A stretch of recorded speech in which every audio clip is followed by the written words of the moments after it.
When we look at the domains for appropriate development for children,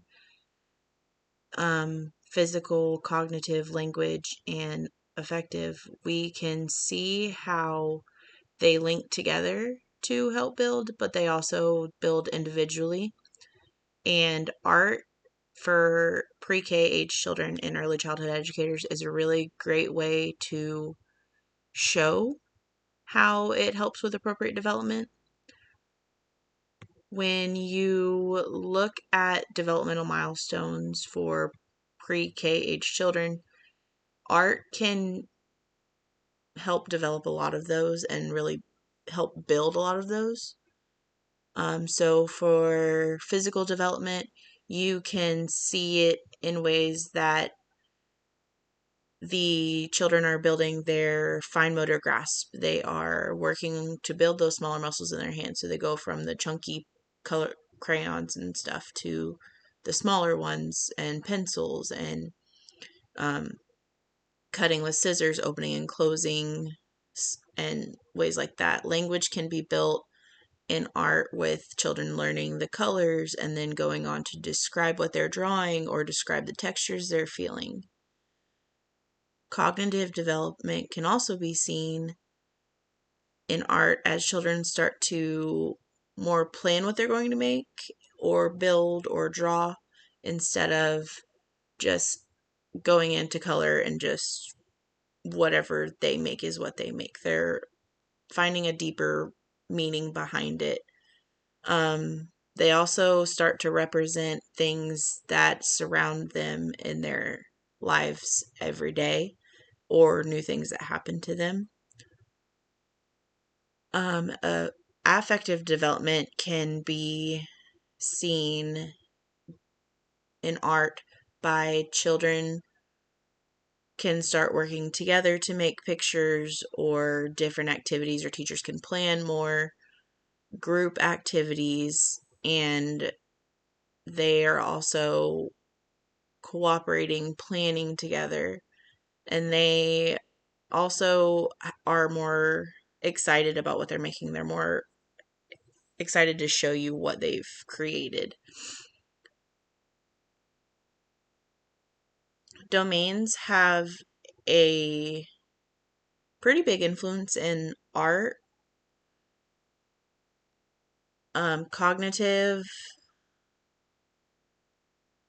and language can kind of interlock, and we see that when the children start getting together or going with a friend to draw a picture or ask another child if they want to color, so they start planning out what they want to make with each other, and they're also building that back and forth, both or multiple children coming up with the ideas for the activity.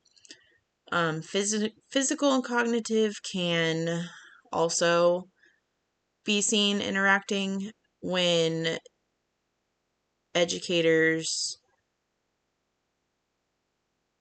are helping them build some fine motor grasp or skills by like cutting, or if they see a child that's struggling with that, they can give them Play-Doh or clay or something to knead with their hands.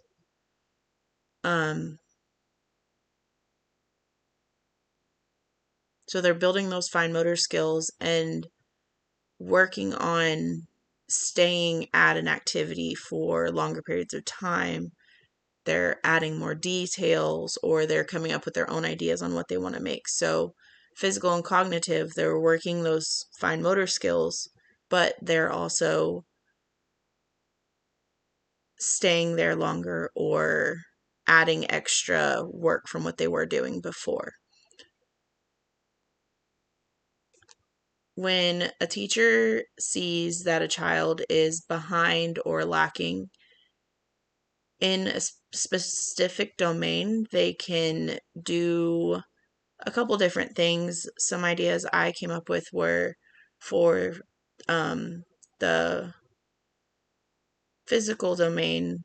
Children all a lot of the time struggle with grasping the smaller pencils or cutting or stuff like that. So offering bigger crayons and markers until they're able to grasp the smaller pencils and stuff. That's like that. Allowing them to have more control over what they pick or more choices of what they pick and letting them experiment until they're comfortable with it can also help build that physical ability and help them hit that mark in that domain.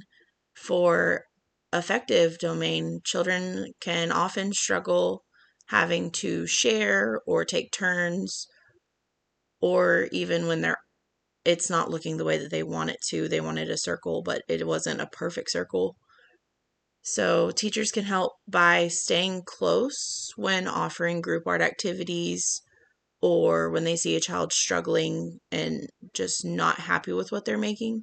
Staying close, helping manage conflicts, even modeling the behavior that they want if it's a group activity and they want them to share the different toys that are offered. For the language domain, children can often struggle describing what they've made, so teachers being able to ask questions like, tell me what you've made, or tell me about what's on your picture right here, and adding descriptive words for them as they're also describing what you or what they made. It helps the children build that vocabulary. And for cognitive domain, children can sometimes rush through activities because they want to move on to something else or it's not something they're interested in. So teachers can break it up, make it into smaller parts of an activity until the kids are able to take longer time for tasks or make it a little more simple if the children seem to be struggling with it. Giving them choice for materials on what they want to use, markers instead of crayons, scraps of paper instead of scraps of material, stuff like that. And using like scaffolding techniques of just small changes until they are successful and then adding what you wanted. So if you use bigger markers, then you slowly take those away to get smaller markers, pencils, and stuff like that, and letting them explore it on their own. It is really important for educators to be able to understand how the domains interact and work together because art hits a lot of things at the same time. And it can be a lot more child led and kids can more plan out what they want to do. So using it intentionally strengthening specific domains based on what each child needs.